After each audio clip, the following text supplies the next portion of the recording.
When faced with giving up your beloved pet or becoming homeless, what would you choose? Today on Formosa Fauna.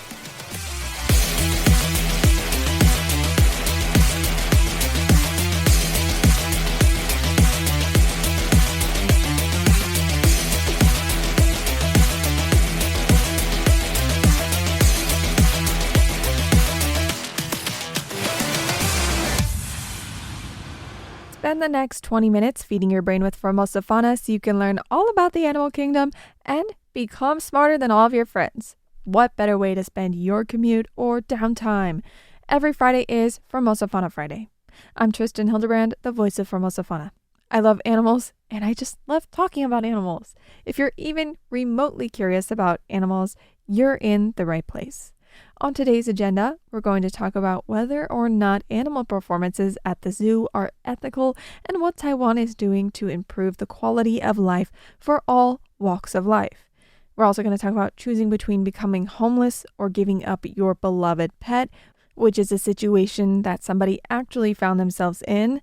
Did you know Taiwan has a booming pet food industry? We're going to talk about that as well today on Formosa Fauna.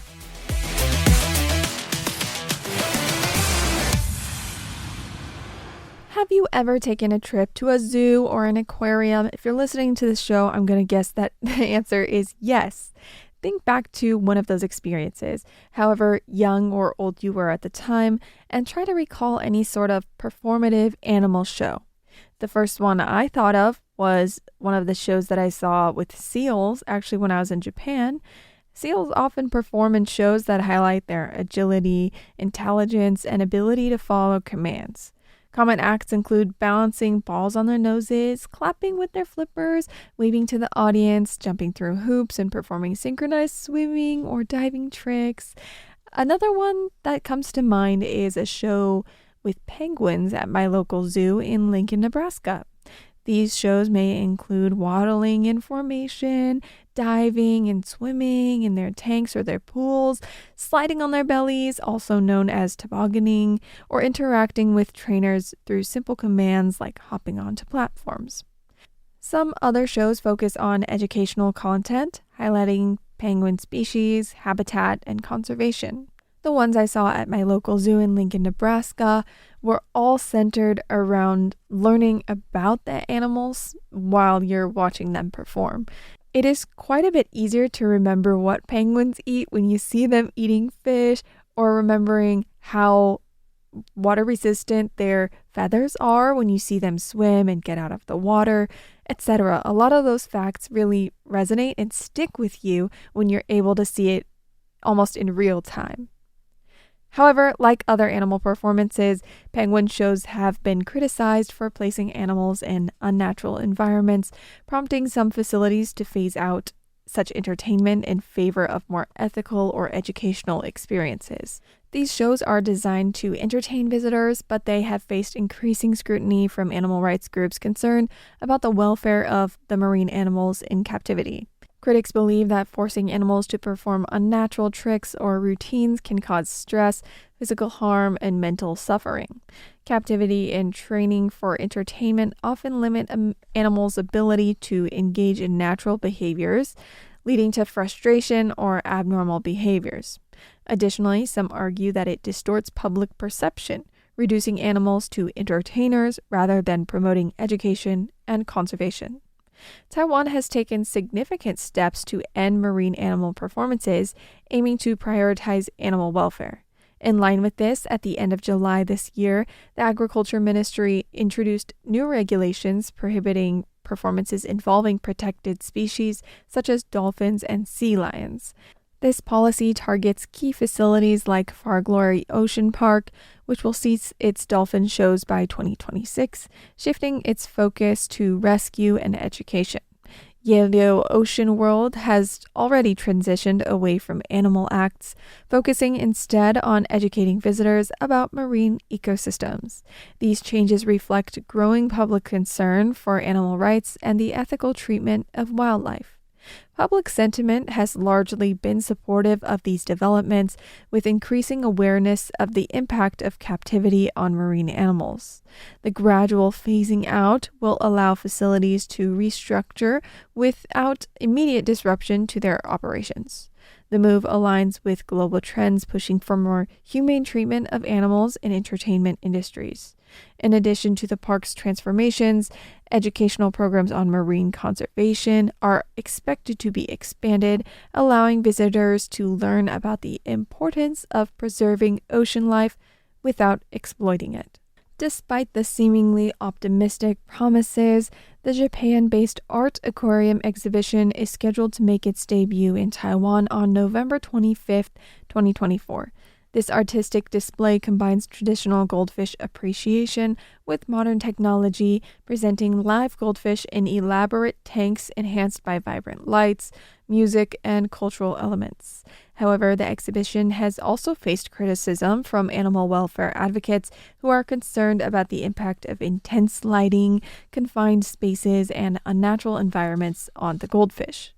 Despite the concerns and new regulations, Taiwan's current animal protection laws do not prohibit this type of exhibition, as things currently stand. The art aquarium, created by Hidetomo Kimura in Japan, has gained international attention for its fusion of traditional Japanese aesthetics and contemporary art. The centerpiece of the exhibition is the goldfish, which has deep cultural significance in Japan, symbolizing prosperity and beauty. The exhibition's use of changing lights and music to complement the movements of the fish is intended to create an immersive, almost surreal experience for visitors. It has been held in various cities around the world, often receiving praise for its artistic innovation, but also, again, drawing scrutiny over the treatment of the fish. Critics argue that the high density of fish in small tanks, the constant exposure to intense lighting, and the loud noises from the exhibitions can cause stress and harm to the fish. Some also point out that the displays prioritize aesthetic appeal over the well-being of these fish. In response to these concerns, Taiwan's authorities have initiated consultations with animal welfare experts, though current regulations again exempt the exhibition from stringent animal protection laws. Globally popular YouTube creator Jenna Marbles even had her own fish controversy that occurred in 2020 when she was criticized for not properly caring for her pet fish in a video. Viewers pointed out that her tank setup, including the filtration and water quality, was unsuitable for the species of fish she owned, potentially endangering their health. After the backlash, Jenna apologized, acknowledged her lack of knowledge about proper fish care, and actually took the fish back to the pet store, asking them to find a better home, one that was more prepared to care for them. This debate mirrors broader global discussions about the ethical use of live animals in this time, art and entertainment. While some view it as an innovative way to bring attention to cultural traditions, others see it as unnecessary exploitation. The art aquarium's arrival in Taiwan once again reignited this debate, with growing calls for stricter regulations to ensure that art exhibitions prioritize other things, such as the welfare of the animals. What do you think? I would love to hear your opinion, having been some people who I'm sure have seen some sort of performative animal shows at the zoo or an aquarium, somewhere else, maybe a theme park. Do you think that they're out of line? Did you learn something from the experience? Or can you at least understand where these animal rights advocates are coming from? I feel like I lie somewhere in the middle because I really trust the people who put together the performances at my local zoo. I was a volunteer there, and from day one, even probably day -10 when we were still training, they would always emphasize the safety and well-being of the animals, while also teaching us exactly what these animals need to be happy and healthy, both physically and mentally. So I don't think that they would cross the line and do something that would really stress the animals out. But it's so hard to say whether or not these animals should be working like that. Anyway, please send your opinion and thoughts to Tristan at rti.org.tw. That is Tristan at rti.org.tw. @ethicality.org.tw. That is my email address. So I can take a look at this because it's really hard to gauge the public opinion. A couple months after the new changes have taken effect in Taiwan, the results are unclear. While dolphin shows at 2 parks in Taiwan continue under permits expiring in 2026, activists have voiced concerns about the unclear future regulations for these marine animals.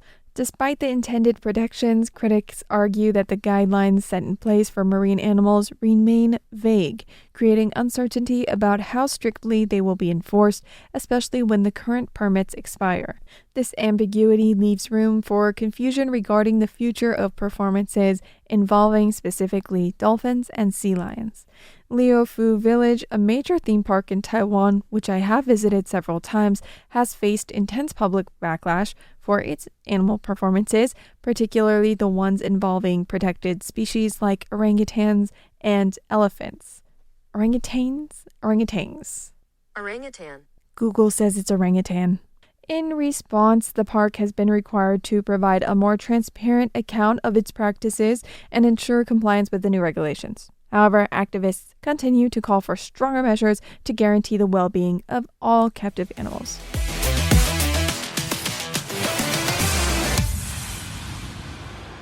A UK national and dog owner had to relinquish his beloved pet dog to avoid becoming homeless.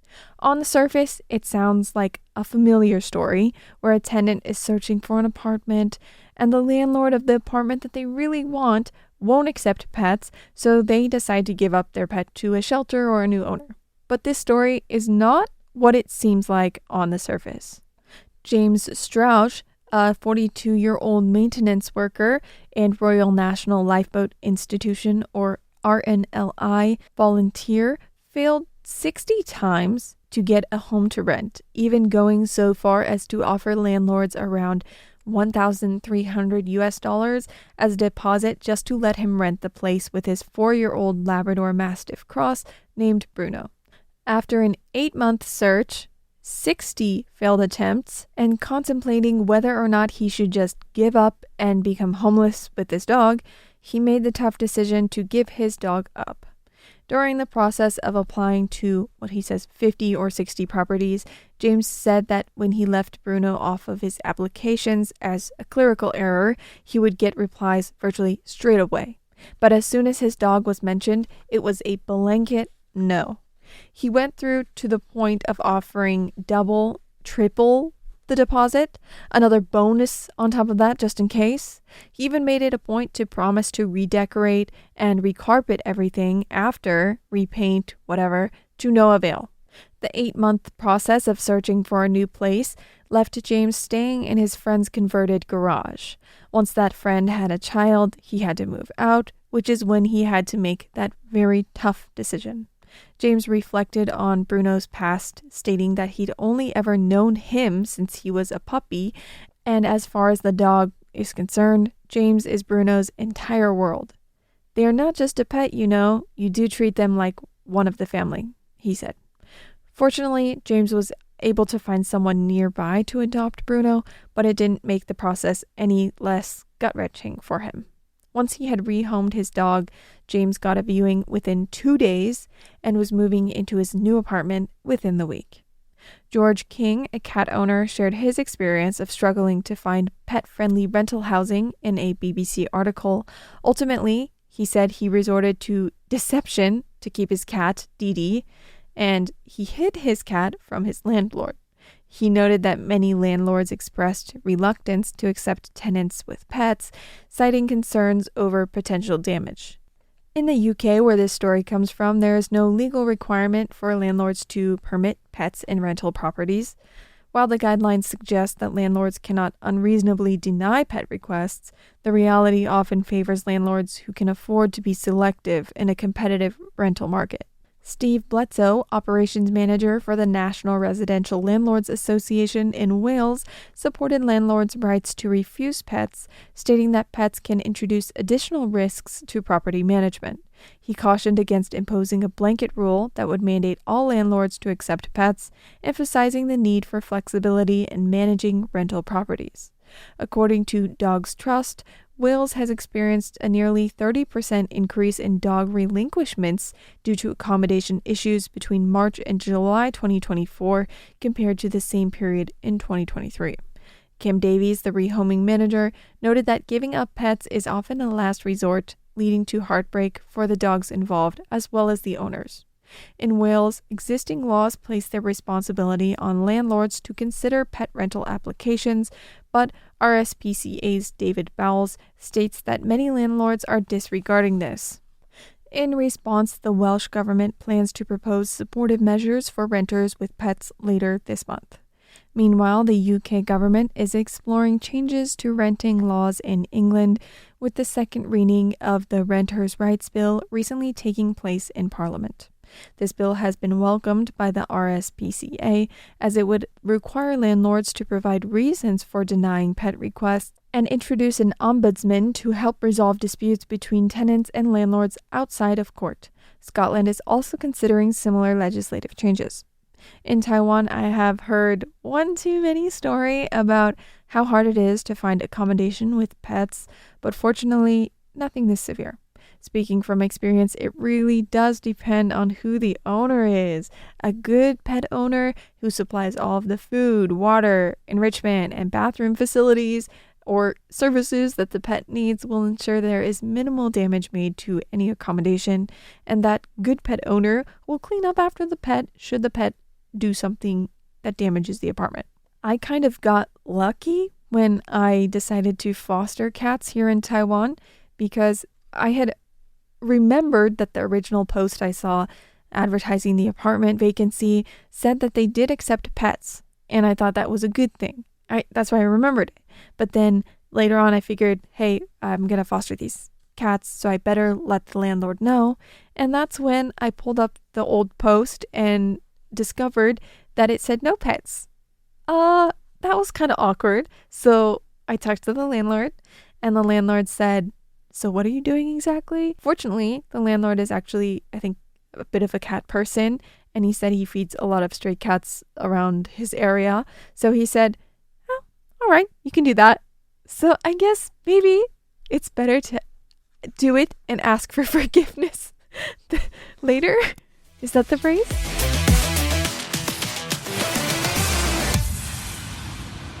In more positive news, Taiwan's pet food market is experiencing significant growth, with sales reaching approximately 30.8 billion NT dollars, which is about almost $1 billion US dollars. That was in 2023. This was reported on by Jaroslaw Adamowski for Pet Food Industry. This accounts for around 50% of the total pet industry revenue of 63.1 billion NT dollars.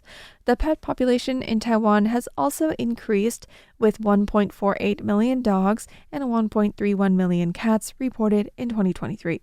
Experts predict further growth in pet ownership and spending, particularly in the pet food and supplement sectors, as consumers prioritize their pets' nutrition and health. The pet owners I know in Taiwan are typically very invested in providing the highest quality, safest food for their pets. The pet stores are already very particular about what food they put on the shelves, but pet owners will still nitpick every little ingredient, the brand's reputation, and other details about the product, warning other pet owners online when something bad happens as a result of one of the products. Back in 2015, the Council of Agriculture announced new standards for pet food. Under the Animal Protection Act, the Council is authorized to write the standards for allowable levels of pathogenic microorganisms and animal health hazards for pet safety. Beginning then, the level of potentially harmful substances used by manufacturers to make pet food, including mycotoxins, heavy metals, pesticides, preservatives, and antioxidants, were regulated with specifications on how much each of the substance is allowed. Do you have a story related to animals that you'd like me to share on air? You can send me an email at tristan@rti.org.tw. That is tristan@rti.org.tw. Making it to the end of an episode makes you a Formosa Fauna friend. Thank you for tuning in, friend. It's cute, it's not gross. All animals require enrichment, and Formosa Fauna is just that. After all, we're all just a bunch of wild animals. See you next time for Formosa Fauna Fridays here on Radio Taiwan International.